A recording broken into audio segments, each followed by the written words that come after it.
Farm Factor. Up first on our show today, Kyle and David LaFrance discuss how the American Water Works Association finds ways to help manage the many competing demands for water. Hi, this is Kyle Bauer with David LaFrance with American Water Works Association. He's the CEO. David, explain to me who the American Water Works Association is. So the American Water Works Association is the oldest and largest water association in the world. Our members tend to be water utilities, the people who serve you drinking water every single day, along with the consultants and the manufacturers who help support those water utilities. As a person from agriculture, I think most people in agriculture understand that agriculture is a huge user of water across the entire nation, and certainly out here on the plains we are by far the largest. I assume there's times then agriculture comes at water from a competitive standpoint to utilities. Well, agriculture, power, and municipal uses are the three largest uses of water. So there's always the sharing of water that's necessary and finding ways to manage all the purposes of water amongst all the competing demands for water. Most everywhere in the world, and certainly we see it more every day, water is a limited resource.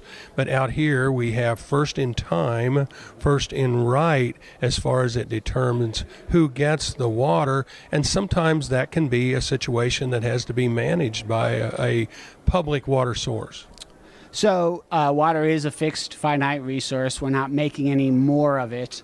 The prior appropriations doctrine, which allows for water to be treated like a property right and be sold, does help facilitate getting water to those who need it the most because they're willing to pay for it the most. It also protects those who have the right to use the water for their beneficial purposes.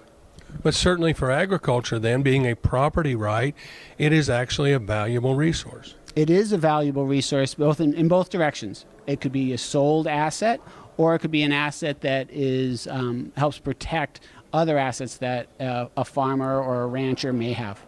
And let's face it, in most points, a municipality can recoup the cost of a finite resource more than agriculture can most of the time. Let's talk about how many people your members serve. So the American Water Works Association serves about 50,000 members. Interestingly, there's about 52,000 water utilities, public community water systems in the U.S. Serving the greater population. The interesting statistic about that is that about 8% of the water utilities out there are large water utilities serving about 80% of the population, whereas about 80% of the water utilities are serving smaller populations, serving approximately 8% of the U.S. population.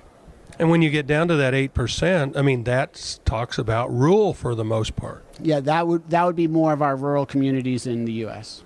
And so really, 80% of your members come from rural areas where we're talking about agriculture using a large amount of the water, and so we're really talking about serving the areas close to their own communities. Yeah, those would be the rural communities, the municipal water systems in those rural communities serving the agricultural farmers and ranchers.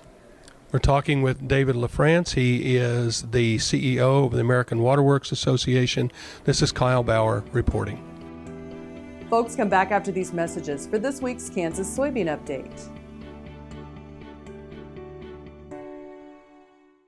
Watch Ag AM in Kansas online at agaminkansas.com.